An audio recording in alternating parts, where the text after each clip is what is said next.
Bonjour tout le monde, bienvenue à une autre vidéo de peinture acrylique. Cette fois, je suis obligé de vous dire qu'on va revisiter notre histoire de peinturer avec du vinaigre. Par contre, on va ajouter, parce que vous savez bien que je ne fais pas les choses à moitié, puis que ça m'intéressait un peu de développer sur le sujet, on va ajouter à notre vinaigre et évidemment à l'acrylique, on va ajouter du Floetrol, de la colle blanche et du silicone. Je pense que ça peut être assez intéressant. J'ai aucune idée de ce qui va se passer. Alors, comme toujours, hein, la meilleure façon, c'est de l'essayer. Alors, on y va immédiatement.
le résultat est très intéressant. Je suis obligé de vous dire beaucoup plus intéressant que ce que nous avions fait la dernière fois avec le bicarbonate de soude et le vinaigre.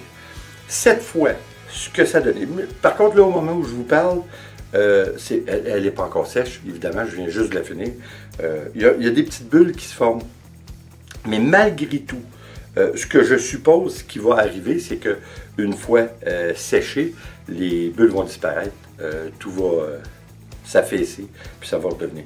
Écoutez, le fini comme tel, pour moi, il est incroyable.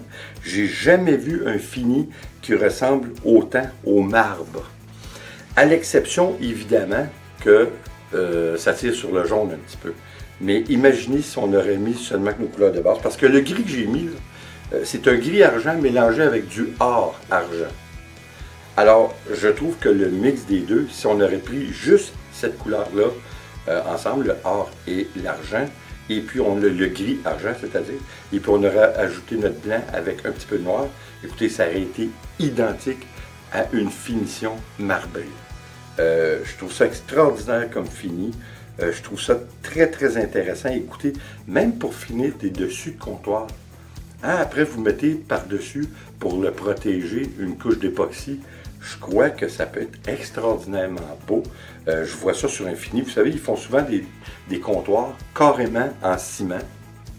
Et puis, ils recouvrent d'une peinture. Alors, ça serait la peinture idéale à faire. Écoutez, en fait, pour moi, encore une fois, c'est relatif, hein, c'est une question de goût, mais je suis obligé de vous dire que, pour moi, si on veut s'approcher du fini marbré, du fini du marbre, je trouve ça incroyable. Je la regarde, les détails, c'est vraiment comme le marbre, c'est à s'y méprendre.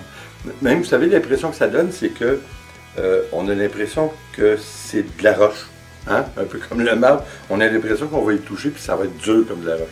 Alors écoutez, je suis obligé de vous dire que je suis très satisfait. On a essayé plusieurs méthodes, hein, comme vous savez, on essaie pas mal de choses, mais je suis obligé de vous dire que ça reste dans le tiroir de la mémoire et des choses à faire si on veut reproduire du marbre, parce qu'on a fait de par le passé, on a fait qui ressemblait beaucoup au marbre, mais je suis obligé de vous dire que là, cette fois-ci, on s'est approché comme jamais. C'est clair que les produits ont fait une réaction ensemble qui fait un fini que je trouve extraordinaire. J'espère que vous avez aimé ça. J'espère que vous allez l'essayer parce que je vous le dis, c'est vraiment bien comme fini. C'est sûr que si vous recherchez surtout et avant tout des cellules, ben, vous savez comme moi que si vous les cherchez grosses, c'est du silicone. Si vous les cherchez petites, c'est de la colle blanche. Là-dessus, je vous remercie d'être là. Je vous remercie d'avoir écouté cette vidéo. J'espère que ça vous a plu et encore une fois, surtout que vous allez l'essayer. Et comme toujours, s'il vous plaît, abonnez-vous, laissez un commentaire et partagez. C'est toujours apprécié. On se revoit aux prochaines vidéos. Attention à vous. Ciao.